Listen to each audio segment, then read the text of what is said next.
Hey guys, welcome back to another episode of Quarantine Kitchen.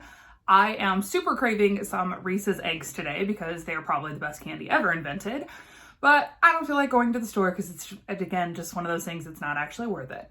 So we're gonna bake, or not really bake. Everything is no bake. But I also don't want to, gain the quarantine 15 if you've heard everything. So that being said, I'm going to make one real dessert and one healthier snack with my peanut butter and my chocolate. For the not healthy dessert, we're going to make dark chocolate truffles from my Harry Potter cookbook because I am that nerd. And for my healthier snack, I'm going to make peanut butter protein balls with a recipe I found on Delish. I'll make sure to link it for you guys if they turn out any good. So let's go ahead into the kitchen. All right, y'all, we're gonna start off with our protein balls. And of course, the very first direction, I'm already gonna fudge a little bit.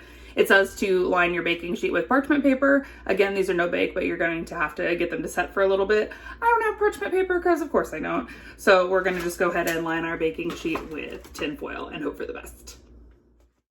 For this recipe, you will need old-fashioned oats, shredded coconut, chocolate chips, chia seeds, flax seeds, ground cinnamon, salt, peanut butter, honey, and vanilla extract. You will also need a little bit of milk. The exact amount will depend on how dry your mixture is.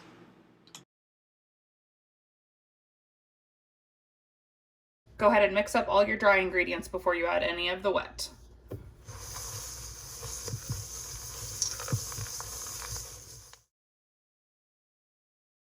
All right, we've got all our ingredients in the bowl, so now you stir until slightly crumbly. All right, y'all, I think I'm finally done mixing. It kind of looks like mush now, to be totally honest with you. I did add a little bit more milk just for reference. I don't actually know if that's right, but it looked a little bit too dry to form, in my personal opinion. So I went with it. There's not really anything indicating what size these should be or how big each scoop should be. So I'm just kind of guessing based on protein balls I've seen in the past. But all we're doing is taking some of it and rolling it into a ball.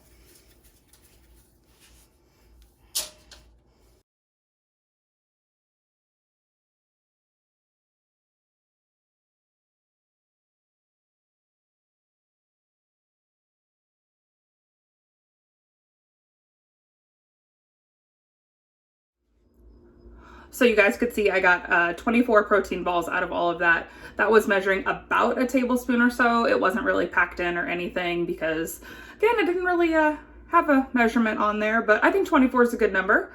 So once you get them all rolled out, you leave them in the fridge to chill.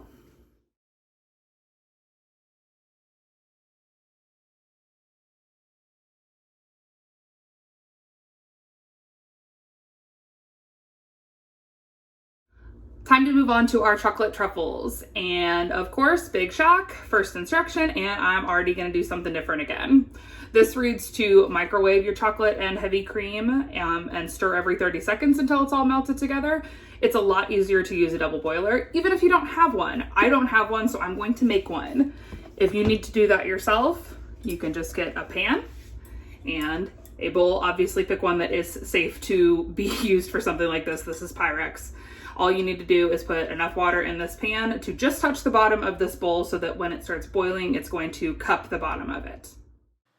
This recipe only calls for chocolate, cocoa powder, and heavy cream.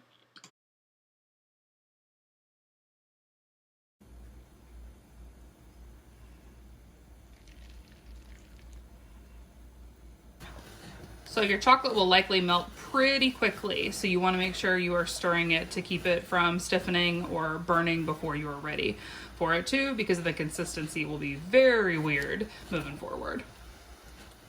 All right, I don't know if you guys can tell, but this is starting to get very smooth, and that's about when you want to go ahead and stop this part because we need to let this start to stiffen to form the inside of the truffles.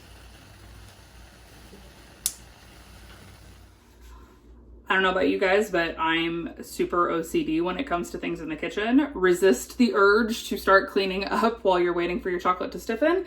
You will have to melt more chocolate, so just go ahead and save your water from your double boiler if you did choose to do that.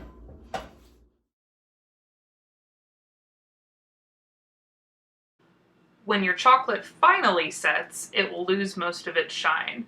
At that point, you can roll it into balls and place it on a lined baking sheet.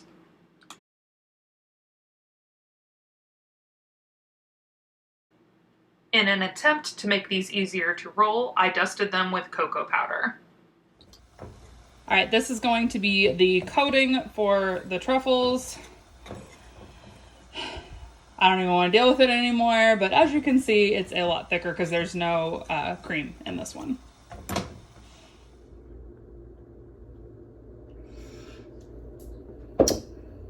Don't do it.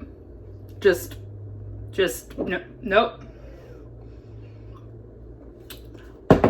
Harry Potter led me astray. Do not attempt.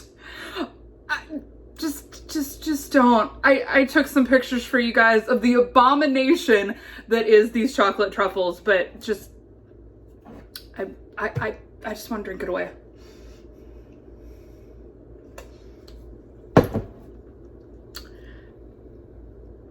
No.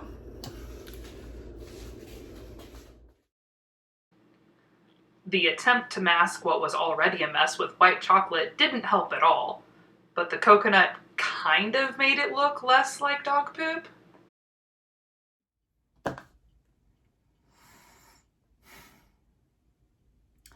I thought about cleaning up before all of this, but I mean, what's the point?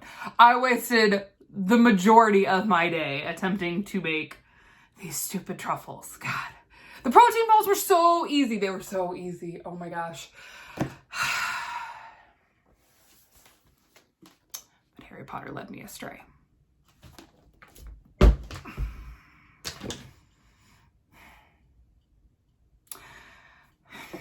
Nope. Still no.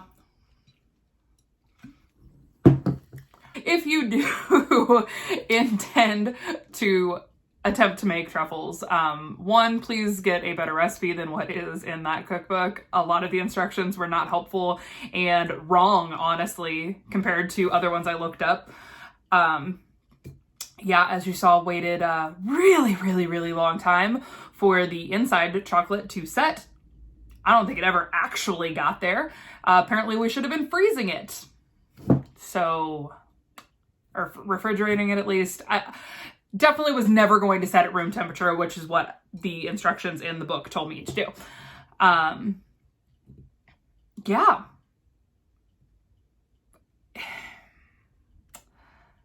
This was an epic failure. The protein balls are really good though.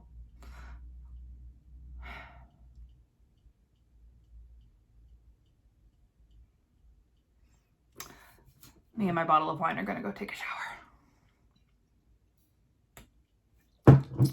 See you guys tomorrow.